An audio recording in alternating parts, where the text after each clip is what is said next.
இலங்கையில இன்னைக்கு நாங்க சாதாரணமாக சாப்பிடுற ஈரப்பலா, ஒரு காலத்துல வெளிநாட்டவர்களால கொண்டு வரப்பட்ட ஒரு மரம்னு தெரியுமா? அதிலும் இலங்கையில முதலாவதாக நடப்பட்ட அந்த மரம் இன்னும் உயிருடன் காய்த்துக் கொண்டிருக்கு. அந்த மரத்துல பின்னால் இருக்கும் வரலாறு நம்ப முடியாத அளவுக்கு சுவாரஸ்யமானது. வணக்கம் நண்பா. இன்னைக்கு நாம பார்க்க போற கதை இலங்கையில உணவு வரலாற்றுல மிக முக்கியமான இடம் பெற்றுள்ள ஈரப்பலா பற்றியது. இன்று பல கிராமங்கள்ல அரிசிக்கு மாற்றா கூட சாப்பிடப்படுற இந்த ஈரப்பலா உண்மையில் இலங்கையின் சொந்த மரம் அல்ல. இதனை இலங்கைக்கு அறிமுகப்படுத்தியது ஒல்லாந்தர்கள். சுமார் 400 ஆண்டுகளுக்கு முன்பாக காலி கோட்டைக்குள்ள டச்சுக்காரர்களால முதலாவது ஈரப்பலா மரத்தை நாட்டியிருக்காங்க.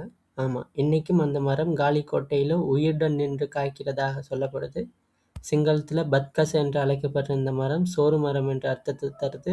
ஏன்னா அதன் காய் பலருக்கு உணவாக பயன்படுத்தப்படுது.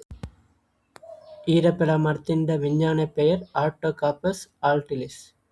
ஒரு ஆண்டுக்கு 200க்கும் மேற்பட்ட காய்களை தரக்கூடியது. மண் தன்மை எதுவாக இருந்தாலும் வளரக்கூடிய சக்தி இதுக்கு உண்டு. இந்த ஈரப்பலாவை பற்றி ஒரு சுவாரஸ்யமான கதை ஒன்று இருக்கு. அதாவது டச்சுக்காரர்கள் இலங்கையை பலவீனப்படுத்துகிற நோக்கத்தில் இந்த மரத்தை பரப்பியதாக சொல்லப்படுது. ஈரப்பலா அதிக உஷ்ணம் தரும் உணவாக இருப்பதனால அதை மக்களிடம் பரப்பி நோய்களை ஏற்படுத்தலாம்னு நினைத்ததாகவும், ஆனால் எமது முன்னோர்கள் புத்திசாலிகள், அவர்கள் தேங்காய் சேர்த்து சமைத்து அதன் உஷ்ணத்தை சமநிலைப்படுத்தி உணவாக மாற்றியிருப்பதாகவும், இதனால ஈரப்பலா இலங்கையின் முக்கிய உணவாக மாறியிருக்கிறதாக சொல்லப்படுது.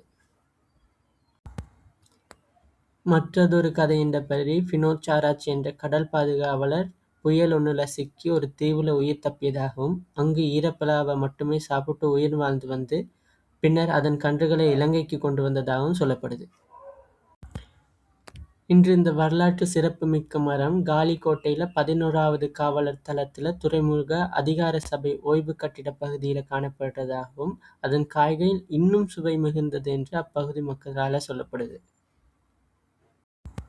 ஒரு சாதாரணமான உணவுப் பொருளாக நாங்க பார்க்குற ஈரப்பலா உண்மையில காலனித்துவ வரலாறு, அரசியல், உணவு கலாச்சாரம் மற்றும் உயிர்ப்புடன் நிற்கிற பாரம்பரியத்தோட சின்னமாக இருக்கு.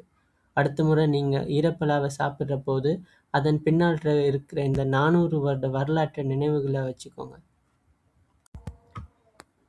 நீங்க ஈரப்பலாக்கு எதுக்கு முதல் சாப்பிட்றீங்களா இல்லையான்னு கமெண்ட் ஒன்று பண்ணுங்க. லைக் அண்ட் ஷேரும் பண்ணுங்க. அடுத்த வீடியோவில் சந்திப்போம்.